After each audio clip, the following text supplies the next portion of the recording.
Welcome to Not Your Ordinary Parts, a podcast where we talk about hard things associated with the human experience with the goal of increasing awareness, growth, and healing. You may hear information from professionally licensed therapists, life coaches, healers, doctors, etc. This information is not medical advice or therapy and is not meant to replace actual therapy or instructions given by a doctor or personal therapist. I'm your host, Jalon Johnson. My guest today is Dr. Tracy Dalgleish. Dr. Tracy is a clinical psychologist, couples therapist, author, and relationship expert who has spent over 2 decades helping people navigate the complexities of love, intimacy, and emotional connection. Dr. Tracy has dedicated her career to bridging the gap between psychology and real life relationships, offering evidence based insights that help couples move from conflict to connection and from misunderstanding to deeper intimacy. She is the author of the powerful book, I Didn't Sign Up for This, where she unpacks the hidden struggles that couples face and offers a roadmap to break toxic cycles and build emotional safety.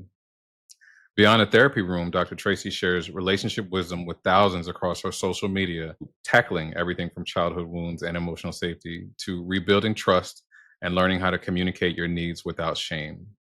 Her work is grounded, relatable, and rooted in real human experience, and has helped countless people create the relationships they've deeply longed for and deserve. So, Dr. Tracy, welcome to the show, and thank you so much for being my guest.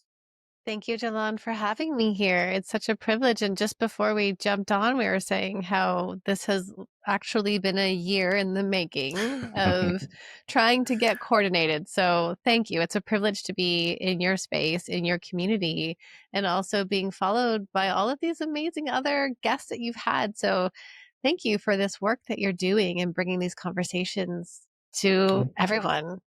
appreciate that so much. Thank you for that. Also, I gave a brief introduction, but so that the audience can get to know you a little bit better, would you mind giving us a little bit of background about yourself and how you got to who and where you are today? Yeah, what something I like to talk about and my journey to this moment is my own motherhood journey, and it ties into a lot of the work that I do with couples. And this was a moment where I was on maternity leave with my second in the depths of the Canadian winter, and I felt this sense of dissatisfaction with how relationships were being talked about. And at that time, I had worked at a family health team in terms of being the lead psychologist. And I was also running my own private practice, seeing both couples and individuals. And I really started to think that it's so unfortunate that people who are not in my therapy room don't get to learn the skills and tools that I teach every single day. And I recognize that for many people, therapy is not accessible either financially or through time or other constraints like a partner not being interested in going. And so it really is aligned with what's important to me to then reach more people outside of my therapy room. So that started not just the clinical work that I was doing with my PhD from the University of Ottawa, but then it started my online space where I teach people all over the world how to have healthy relationships, and I do this through online webinars, through my relationship program, through my own podcast, Dear Dr. Tracy. And so that really fills me up. And I think that's the one role and one hat that I wear. While at the same time, I'm a business owner. I own the mental health clinic in Ottawa called Integrated Wellness. And then I'm also a writer, I'm a mom, and I'm a wife as well. Mm. Thank you for sharing that. You're so well spoken. Like it sounds like I'm talking to like the somebody introducing the Nobel Peace Prize winner or something.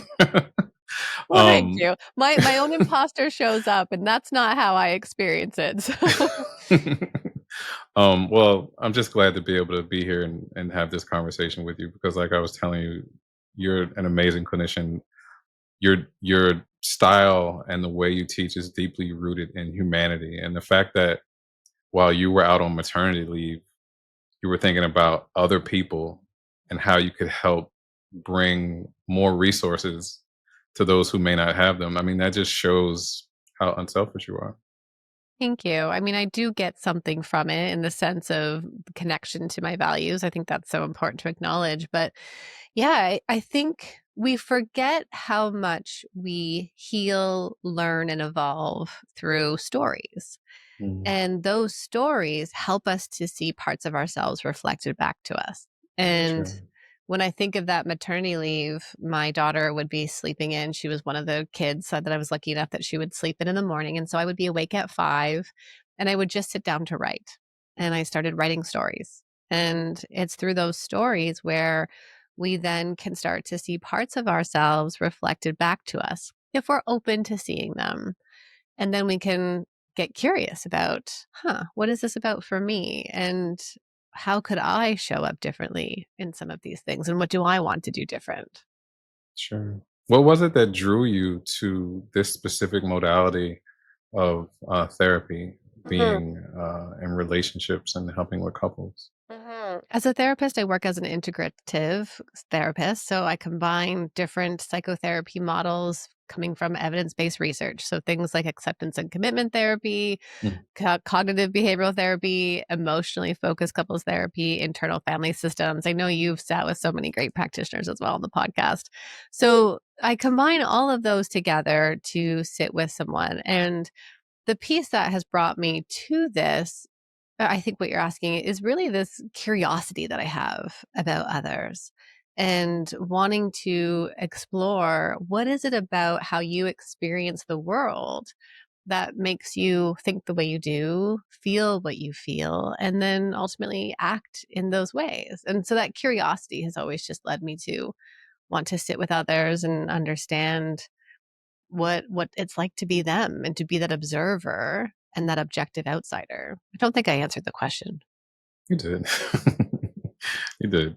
What was early life like for you? Did you see healthy relationships modeled, or was it something that maybe sparked your curiosity into how relationships could be better? Or Mhm. I would describe myself as a more sensitive person. So I identify as a highly sensitive person. So I Mhm. experience the emotions of others. When somebody gets hurt in front of me, my nervous system jolts. I'm an observer and I can see what's happening between people. So this observation, I think, not only my way of being or my personality, if we talk about it in that sense, but it also stemmed from being the youngest child. I have an older sibling, there's 5 years difference. And so that difference between us has allowed me then to witness older stages. And always being curious around others, asking questions, being attuned to them, kind of like that caregiver. And then my parents also then modeled what it means to prioritize their relationship. They would take a trip once a year. And later on, they told me that that trip is what helped them to get through those thick years when you're in the trenches of parenthood. And like many other families, did we see anger?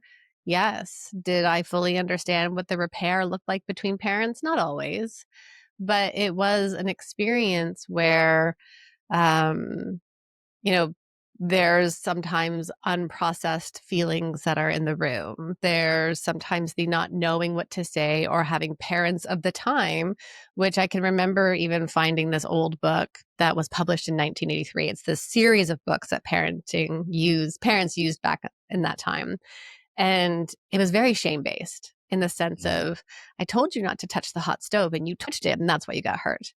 Or another page in that book was, yes, your friends don't want to play with you because you're not sharing. And it's so different from how we show up today. And so Yeah. that experience I think did lead me to be really curious about my emotions, other people, what makes couples understand each other and how this one micro moment between a partner can completely derail a moment of connection simply because we have our own stories and beliefs and narratives, and we don't understand what the other person is experiencing. We show up with our own histories. And that to me is just so fascinating. Would you say that your childhood and early life experiences played a role in your early relationships before you were married or before you found success in your relationship now? Like what was your love life like when you were younger? Hmm. So I touch on a story in the book about my own sense of trust and safety in the world and having my first true love cheat on me. in high school. And that's a formative experience. That is an experience that teaches you that someone else can hurt you. And that takes a lot of healing to come through that, where our brains are sponges as teens and we're trying to understand, who am I? Who are other people? Am I safe in the world? And so that was an experience that really had to force me to look at, who am I? Am I giving all of myself to somebody else? What does it mean to form trust in a relationship? What does it mean to communicate in a healthy way? And I think something that I always want people to know is that we're not born good communicators. We're born into our environments that then interact with who we are as people. That meaning our personality, but also what we do with emotions and also our needs. So we think of someone who maybe has a high level of emotion in a home, and maybe family members who don't have that high level of emotion. They don't know how to do that. There might be a mismatch in the environment. And so then as children, we have to find ways to cope. Am I going to feel seen and heard? Am I going to get loud in order to get the attention, or am I going to shut things down and not reach out for help when I'm struggling? And that's kind of this piece into attachment and how we can understand that. But when I think of some of those earlier experiences, we are all byproducts of those stories. And it's then, how do we make sense of that? So, for example, that piece around being cheated on in my first loving relationship and my formative years, had I not gone on to see that, oh, wow, there are these moments of shakiness in my partner, my now husband today, when we're dating, that these moments of shakiness lead me to, I use the word up the ante, to get angry or anxious or to test. If I can't see that, I'm going to repeat that over and over again. And that's where the work is that we need to be doing. Mm. Um, you mentioned something as you were sharing that about realizing who you were. And I guess at that time in your formative years and still trying to find yourself, it may not have been easy to answer that question. But if someone was to ask you today, or me right now, who are you? Like, how would you answer that? Hmm. Who am I? I am someone who is authentic. That's the word that comes up first. Mm, And I'm someone who is going to be your biggest cheerleader. I want to see you just mm, step into your power and live the life that you believe that you should live. And I love seeing others succeed and believe in themselves. I love cheering for others. And I also love being curious. That's how I would describe myself, that I am constantly learning.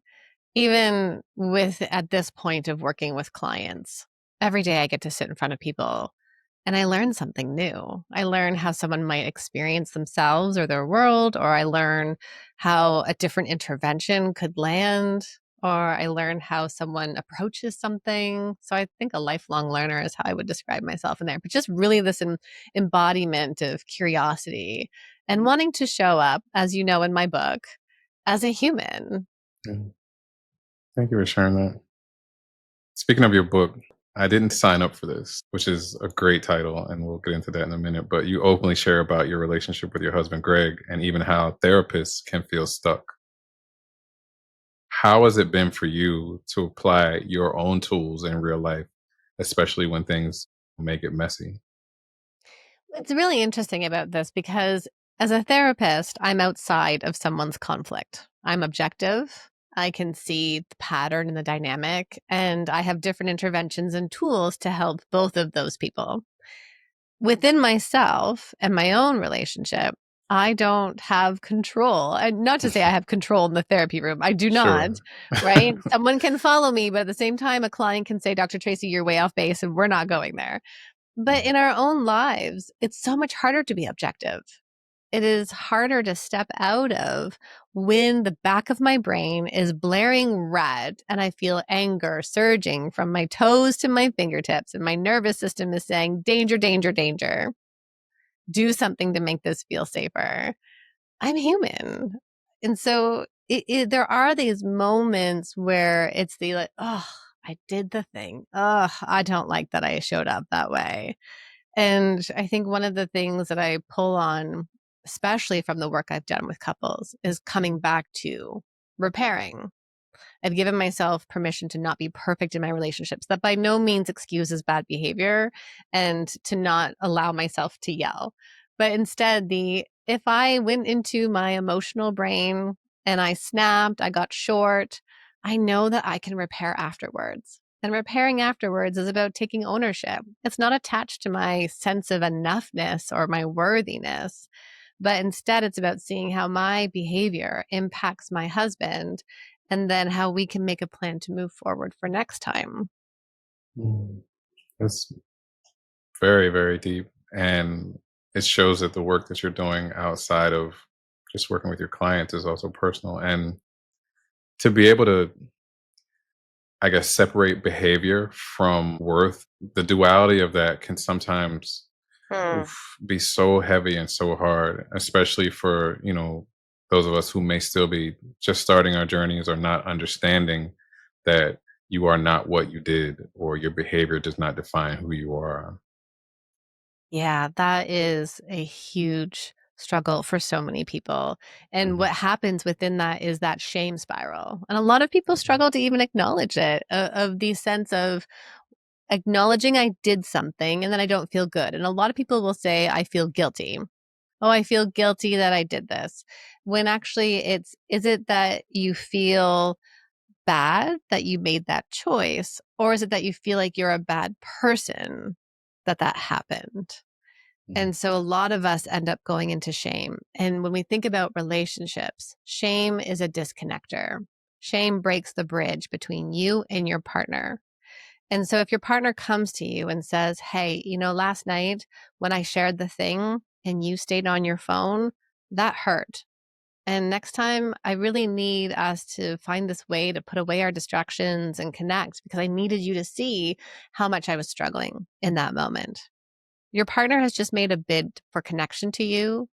They've come to you, they're coming to share something with you. You made a mistake. We all make mistakes.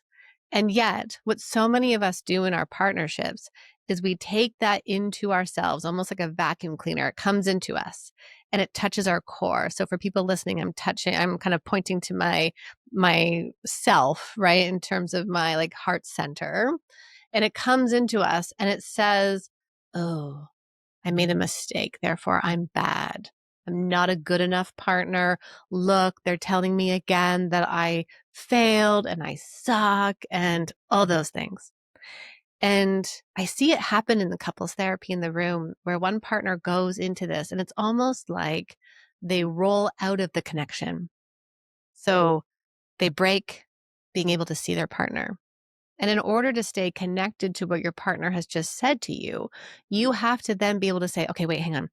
My partner's giving me information. I'm not a bad person. I made a mistake.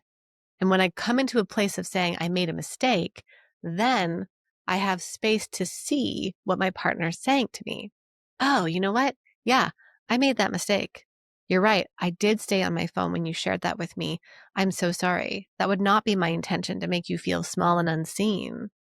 And that's connection. That's not letting shame take over. Well, thank you for sharing that example. And I mean, just listening to you say that, it was like, wow, there is a way to stay connected without letting the behavior or shame separate you from the moment, from the space, from your partner. Um, Something else I wanted to talk about that I mentioned earlier was the title of your book. I didn't sign up for this because that phrase feels like something so many people think about but rarely say out loud. So I wanted to ask you, why did you choose that and what does it mean for you? I was sitting in front of couples and women, all of my clients, and I almost had to check myself to make sure I wasn't overhearing or mishearing something. But it was almost like this repeated pattern of people saying, I didn't sign up for this. Mm. The woman who came to therapy alone and her husband wasn't willing to come. The family or the couple who was blending their family. The new parents, they were all saying the same thing in front of me. And then it wasn't until my own experience after having my second child where I felt overwhelmed with anger, frustration, with the weight of the mental load, with resentment, that I found myself saying the very same thing. I didn't sign up for this. And it's this expression in our relationship that I think speaks to, one, the anger and frustration and resentment that we feel. Like, that's where that's coming from. But then when we go deeper into what's underneath that, we know there are often feelings of envy, disconnect, sad, loneliness, maybe anxiety. And then it's connected to how we're showing up in our partnerships. Maybe we're not expressing our needs. Maybe we're not telling our partner what's really happening for us. Mm. Thank you for sharing that and for listening, not only to yourself, but to your clients as well. Because, I think a lot of us, when we say I do to the good things. Yeah. And we don't necessarily put ourselves in the future where things can go wrong or can go bad, because if we were, I think a lot of people would pause, because if you think about, okay, well, I'll get to share this, but then, it'll be offset by this. A lot of people may, I won't say reconsider, but they would take their time, instead of just jumping in and following their feelings or their emotions. We need more information at the start. Yeah, We that's what we I was need trying to to be say. more, yeah, right, and I'm reflecting back what you had said. We need more information. We need more curiosity. We have to ask more questions. Questions like, when we have a child, or are we going to have kids together? And then when we have a child, and your mother then tells us how we should be parenting or how we should be Mm, showing up. How do we plan to deal with that? Right? That's my second book. It's coming out in November. What do we do with your mom? Because it's a conflict. It's a true conflict. What are we going to do when I'm struggling with my mental health and I don't know how to say that to you? mm, What are we going to do in terms of our roles around parenting? What roles did you see your parents play that you hope to play out as well? What roles do I want to or not want to play out that I saw my parents play? And those are the conversations that we want to be having earlier on, so that we can start to say, huh, okay, that's interesting. Like, let me understand a little bit more about that, of who you are. yeah, I agree. You describe in your book some of the most common negative patterns that couples fall into, like find the bad guy or protest polka. Can you break these down and explain what they are, what they mean, and why they're so common? Yeah, absolutely.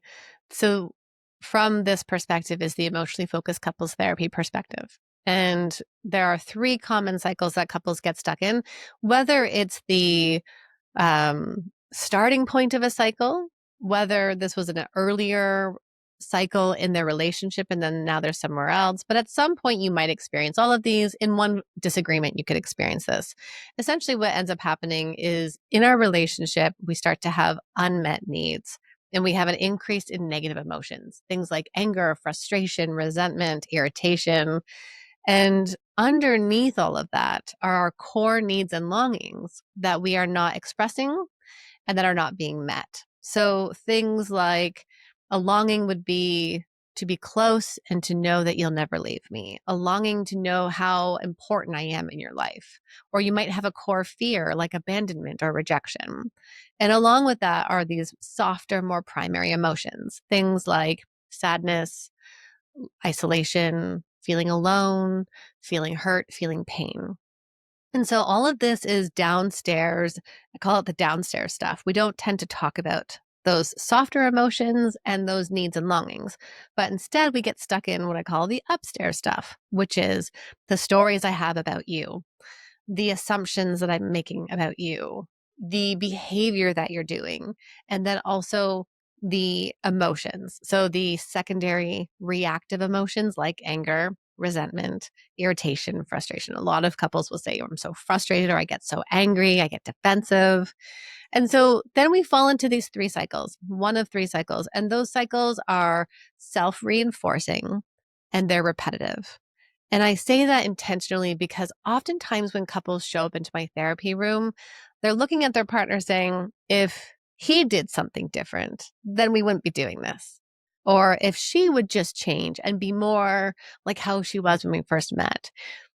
It's instead Neither one of you are the problem. It's the cycle that you get into that doesn't have a starting point or a stopping point. There might be a trigger in some way, but it's like an infinity loop and around you go. So the first cycle is find the bad guy. And that is essentially one-upping each other. When you say, you didn't do the dishes. And they're like, well, last night you didn't empty the trash can. And then the other person says, well, last week when I told you this, then you did this. And so it's a constant one-upping of each other. And essentially that in that cycle, we need to step out of it and go inwards and say, wait, hang on. What's happening for me here? How am I contributing to this? And also, what am I needing and feeling in this? That's the first cycle. The second one, the second common one is the protest polka. That's talked about with Dr. Sue Johnson. She's the co-creator of EFT for couples.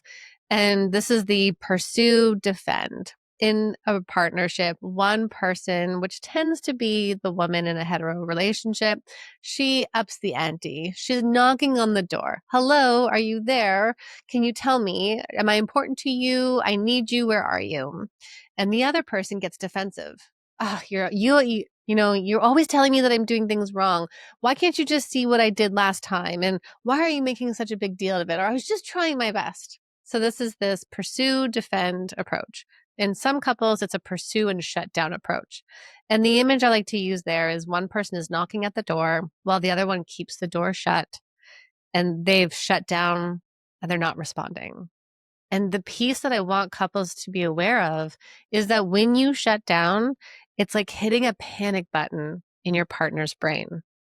You've gone offline and you're their attachment figure. They need you to respond. The Good. third one is the freeze and flee. So this is two couples. The way it looks in my therapy room is they're often in front of me, kind of side-eyeing each other, but they'll say things like, "Oh, we never fight." No, well, we just don't feel close, but we never get into a disagreement. And I'll ask if they talked about what we talked about last session, and they'll say, "No, no, we didn't want to get into any problems, so we just didn't bring it up." And in this partnership, both partners have shut down and withdrawn, and they're not talking about the hard things that are happening in their relationship.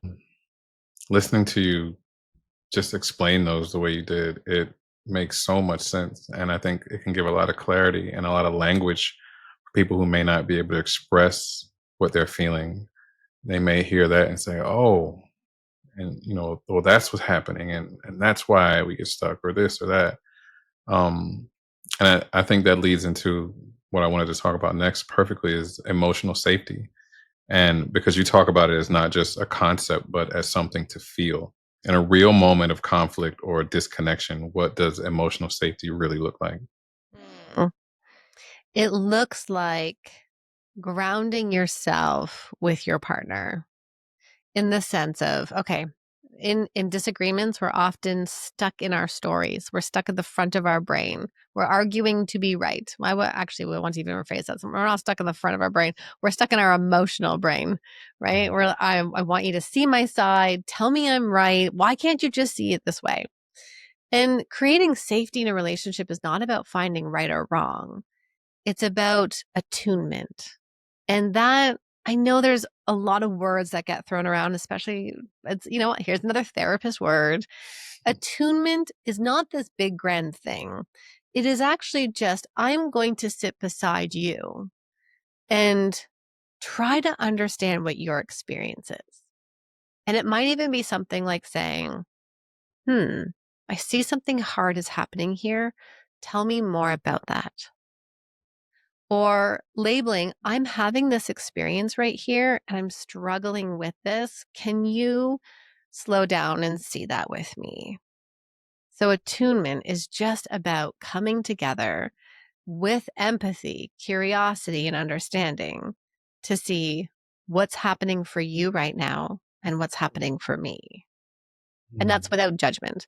It's without all of the fixing or the solutions we give. Oh, you're worried about this work thing again? Stop. I told you last time, you just need to go in with your head up high and don't worry about it. Don't be so sensitive. You're making a big deal of it, right? We give all of these platitudes and fixing solutions, and all of that just creates more disconnection. Your partner just Mm. needs to be seen. And the way you see them is by saying, I see you. Help me understand more. That's Mm. safety. Wow. Thank you for that. Something that may be difficult for us is asking for help. And one of the big ideas in the book is challenging the belief that needing someone makes us weak. Mm. So I wanted to ask, what does healthy, secure independence look like, especially in a culture that celebrates hyper independence? Yeah, that hyper independence. This is the those are your feelings. I'm not responsible for it. Or the statement, I'll just deal with this on my own. I'm not going to lean on people. It's no big deal. And the reality is, we are hardwired to depend on others.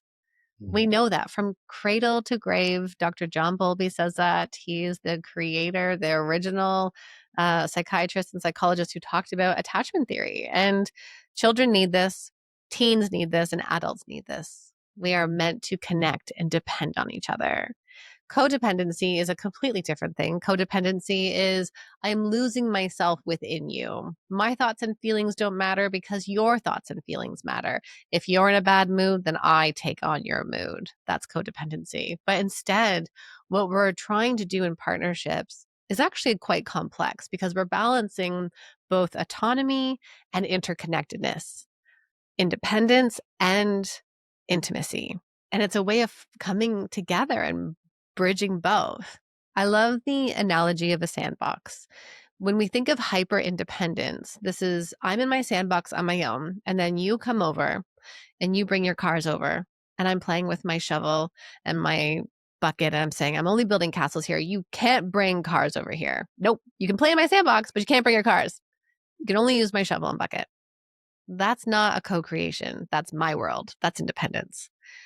Whereas co-creation, interdependence is, oh, interesting. You like your cars?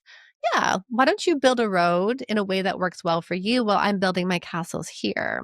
Because I love castles and you love cars. And that's okay. We can view this differently and we're both okay. Now, how do we play in the sandbox together? um, I mean, that was probably one of the simplest illustrations you can give, but it really breaks it down on how having autonomy and intimacy can be enmeshed and still be healthy. Hmm. Thank you for sharing that. Yeah, you're welcome. I love the topic of interdependence because I think so many people attach difference as insecurity. So when I think of attachment styles or connection, we want to, one way, anyways, that we want to build connection is through sameness. If you, and we see this in the political landscape as well.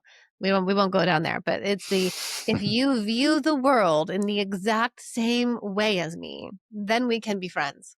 Mm, Then we can work together. Then we can connect. Then our kids can go to school. Like we have, but it's the sameness. And what that really, even with our partners, right? With our partners, we say, why don't you view it the same way as me? This is what my boss said. That doesn't feel good for me. Why can't you just agree that what they did was wrong? mm, But that is this false sense of security because there is no ability for someone to be completely the same as you. But instead, it's making space for that difference and knowing you're okay and they're okay. And mm. making space for learning about things, learning about each other, about yourself in the space of discomfort through that difference. Let's say someone's listening and they've heard all the gems you've shared and they are like ready to go and they just feel stuck.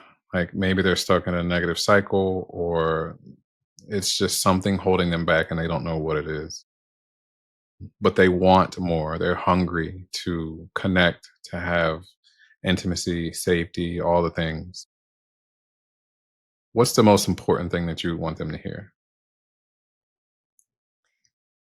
Be curious about what your hot spots are. I know a lot of people use the word triggers. I use it often Mm, too.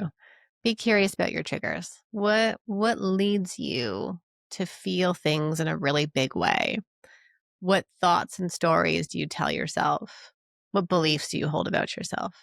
And that curiosity right there is a stepping stone to understanding who you are, and then also understanding maybe how you experience somebody else, whether it's a friend, whether it's a future partner, or someone that you're already in a committed relationship with. What are my hot buttons? What are the moments where I get angry and mad? And then going inside a little bit deeper and asking yourself, what is this really about? You can't necessarily, not always, but most times you won't be able to do that when anger is a 10 out of 10. But when anger does start to boil up, asking yourself, what is this really about for me? What is Mm. showing up here? And I always love the question. And this is a hard one for many people because the one of the biggest themes that I see for people is we struggle to know what we really need. And if we don't know what we need, it's hard to build deeper intimacy. And needs are not things like I need um I need you to do the dishes. That's not a need. And then also we struggle to identify our feelings, which we don't, feelings are not, and I'm sure you've heard this one is where someone says, I feel like you don't really care about me. I feel like you'd rather be on your phone than to talk to me. Those aren't feelings. So feelings are the emotion words or the experiences in our body. And that would be things like sad, lonely, anxious, tightness in my chest, bubbling in my stomach, a tight throat. I have a headache, or I just feel achy. And so, one of the things for people to start doing this work is first about slowing things down in moments where you have those triggers, those hot buttons. Then learning to attune to what are my feelings? What am I actually experiencing in this moment? Not about you, but about myself. And then slowing it down even more and attaching that to a need. What do I need in this moment? And needs sound like belonging, connection, attention. Attention's a core need that we all have.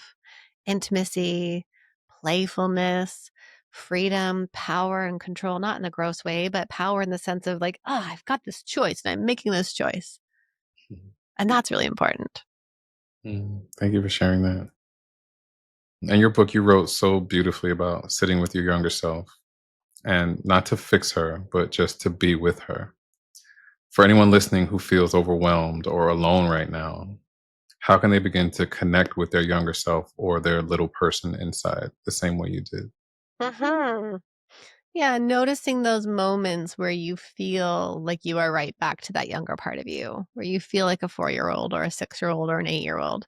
Times where you are afraid of abandonment, times where you feel rejected, times where you don't feel good enough or you're doubting yourself in all kinds of ways. Those are often the raw moments.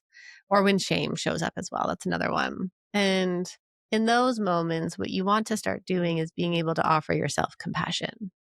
Mm. And learning self compassion in my therapy practice was such a huge game changer, not just for the work I was doing for myself, but also for my clients. Because what we often do is we touch on these vulnerable parts of us, like a part of our inner child. And then we do the very thing that keeps us stuck, which is to criticize ourselves. Ugh, Tracy, this again? You're feeling like you're afraid of abandonment? Come on. This is like, how many times are we going to get there? Like, I thought you were over this already. That's the criticism. That's like our critic that shows up. And instead, what is more powerful is tapping into the acknowledgement of something painful happening in front of you. Oh, yeah, this is really hard. This doesn't feel good. This is a moment where pain is showing up in my life. And with self compassion around Dr. Kristen Neff's work, she says, bring in common humanity around this. Others experience this kind of pain too. You're not alone in that. It might feel lonely, but you're not alone in this pain that people feel. And then the last piece of that, these are her 3 pieces to self compassion. The last piece is say something kind to yourself, offer kindness to you, just as you would to a dear friend. Sometimes that's about squeezing your shoulders, which is also a great way to regulate your nervous system if you're feeling overwhelmed.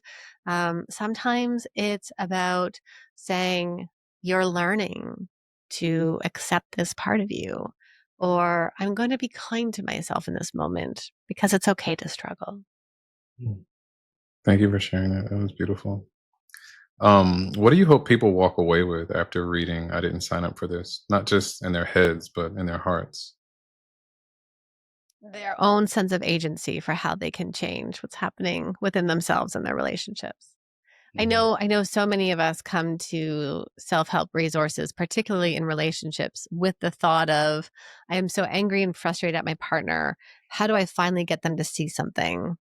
And when I wrote that book, it was really about how do I help you go inside of you so that you can see the parts of you that show up in this relationship so that you can be part of that change process. And I do believe, and we know this in systems theory and family therapy, that when one person in a system changes, there's the possibility for others to change over time. Thank you for that. All right, last question. If you could use your platform to educate anyone who might be struggling with their mental or emotional health and may not be sure of where to start, what would you say to them? Hmm. This is a big one. This is a, this is really interesting. As I'm sitting with you, I'm thinking, I would say, I believe you. And I think we need to give that to ourselves more than anything. And so if you're listening and you don't know where to start, because of course there's so much information out there, it's all overwhelming. I think we need to start with this piece of I believe you. I Mm, believe what you're experiencing. I believe that you feel lonely. I believe that you feel disconnected from yourself or from others. It is a real experience for you. And just start there and then see what happens next. mm. Thank you for that. Thank you for this. This has been so good. I'm glad that I waited, even though it took a while. It took a while and we finally got here. I'm so grateful that we did. Me too. Me too. Me too. If people want to find you online or on social media, where can they find you? Yeah, my favorite thing about appearing on podcasts is also then hearing from excuse me, hearing from listeners. So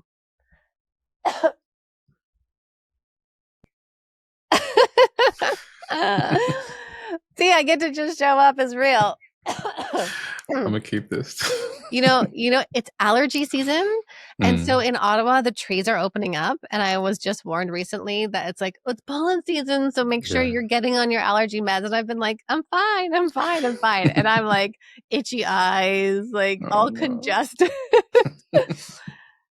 My favorite part about being on podcasts is when a listener comes into my DMs on Instagram. So that's I'm at Dr. Tracy D. Come say hello. Let me know that one piece that stood out for you today. Just something that you're like, ooh, I have to sit with that a little bit more. I want to hear from you because I'm on social media to be social. And when I get those DMs, like your DM coming in, I'm just like, yes, that's so cool. I love that. I love knowing that someone else out there just took one small piece out of it. So come and find me on Instagram, Dr. Tracy D, or my website's drtracyd.com. And there's all kinds of resources on there, including my book resource that you can grab my book. If you appreciated my voice today, minus the cracking here at the end with you, I did narrate the book. It's such a fun read and listen. And I know people are gonna walk away with so many tools from it. And I have a new book coming out in November for couples dealing with their mother-in-law. So I'm super excited for that one to come out. Great. Thank you for sharing that. Well, again, thank you for this. It's been excellent. Just listening to you, like you can tell that you are passionate about what you do. It's not just work for you; it's personal. So, thank you again for this. Thank you for sharing. Thank you for your time. Thank you for who you are. Thank you for what you do, and thank you for how you do it.